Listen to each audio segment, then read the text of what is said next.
नमस्कार साथियों, स्वागत है आप सभी का हमारे YouTube चैनल आस्था और भक्ति में। उम्मीद है सभी स्वस्थ होंगे। आज हम जानेंगे भगवान शिव के प्रिय व्रत प्रदोष व्रत के बारे में, जो विशेष रूप से जब बुधवार के दिन आता है तब इसे बुध प्रदोष व्रत कहते हैं। यह व्रत समस्त दोषों से मुक्ति दिलाता है, विशेषकर बुध ग्रह के अशुभ प्रभाव को शांत करता है। इस कथा को सुनने मात्र से जीवन में शुभता का आगमन होता है और शिव कृपा सहज प्राप्त होती है। आइए जानते हैं इस पावन व्रत की विधि, महत्व और वह पौराणिक कथा जिससे इसका उद्भव जुड़ा है। प्रदोष का अर्थ होता है संध्या काल। यह व्रत प्रत्येक पक्ष की त्रयोदशी तिथि को मनाया जाता है, परंतु जब यह बुधवार के दिन आता है तब यह और भी विशेष हो जाता है। भगवान शिव को समर्पित यह व्रत उनके त्रिशूल, डमरू और नटराज स्वरूप को स्मरण कर पुण्य प्रदान करता है। इस व्रत को रखने से विवाह में आ रही बाधा दूर होती है, संतान सुख की प्राप्ति होती है, नौकरी व्यापार में लाभ होता है और सबसे महत्वपूर्ण व्यक्ति के सारे पापों का क्षय होता है।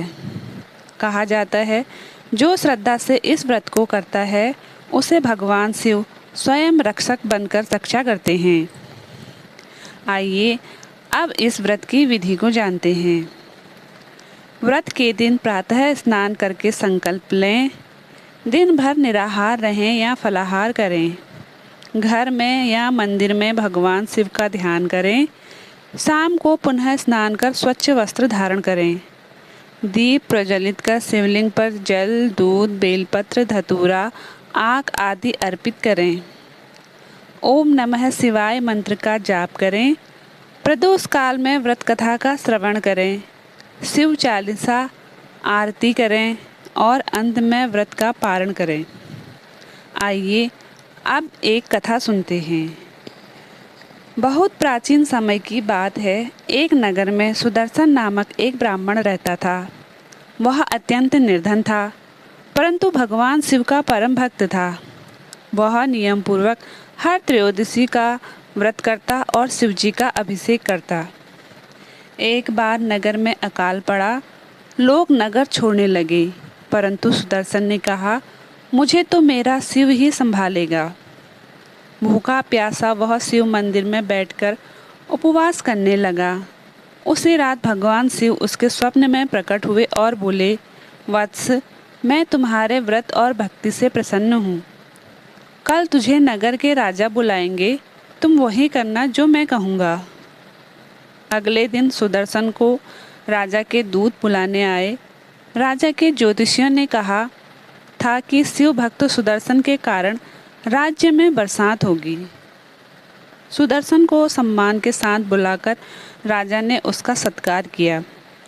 जब सुदर्शन ने मंदिर में शिवजी की आरती और प्रदोष व्रत करवाया तो उसी रात झमाझम वर्षा होने लगी। राज्य में हरियाली लौट आई। राजा ने सुदर्शन को राजपुरोहित बना दिया। जो भी शिवजी पर अटूट श्रद्धा के साथ प्रदोष व्रत करता है, भगवान शिव उसके संकटों को स्वयं हल लेते हैं। आइए अब एक दूसरी कथा सुनते हैं। एक बार चंद्रदेव को दक्ष प्रजापति ने श्राप दिया तो क्षय रोग से ग्रसित होगा। चंद्रदेव कष्ट में आकर शिवजी की आराधना करने लगे। त्रयोदशी के दिन उन्होंने उपवास किया और रात्रि में शिवलिंग का पूजन किया। प्रसन्न होकर शिवजी ने कहा, हे चंद्र, आज प्रदोष है। इस दिन व्रत और आराधना से मुझे शीघ्र प्रसन्न किया जा सकता है। मैं तुझे रोग मुक्त करता हूँ।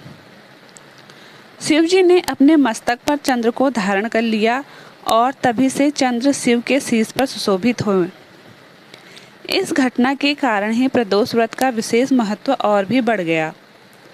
आइए अब जानते हैं बुधवार प्रदोष का विशेष प्रभाव।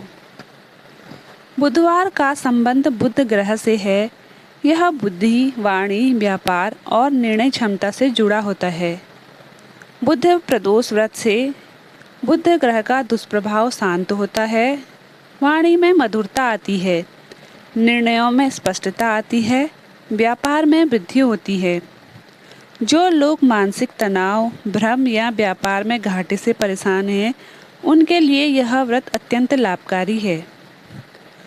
व्रत का समापन और आरती ऐसे करें। जब आरती हो रही हो, उस समय भक्त मन में प्रार्थना करें, हे भोलेनाथ, मेरी बुद्धि को उज्जवल करो, मेरे दोषों का नाश करो और मुझे सदा अपनी भक्ति में स्थिर रखो। आरती के बाद व्रत का पारण करें और ज़रूरतमंदों को अन्न या वस्त्र दान करें। यही सच्ची शिव सेवा है। तो यह थी बुद्ध प्रदोष व्रत की महिमा और कथा। यह व्रत न केवल धार्मिक दृष्टि से महत्वपूर्ण है, बल्कि जीवन में सकारात्मकता और शुभ ऊर्जा लाता है। हर त्रयोदशी को, विशेषकर जब वह बुधवार के दिन हो, इस व्रत को अवश्य करें और शिव कृपा पाएं। अगर आपको यह जानकारी पसंद आए तो वीडियो को लाइक, शेयर अवश्य करें और इस प्रकार की वीडियोस देखने के लिए हमारे चैनल आस्था और भक्ति को सब्सक्राइब करें। धन्यवाद।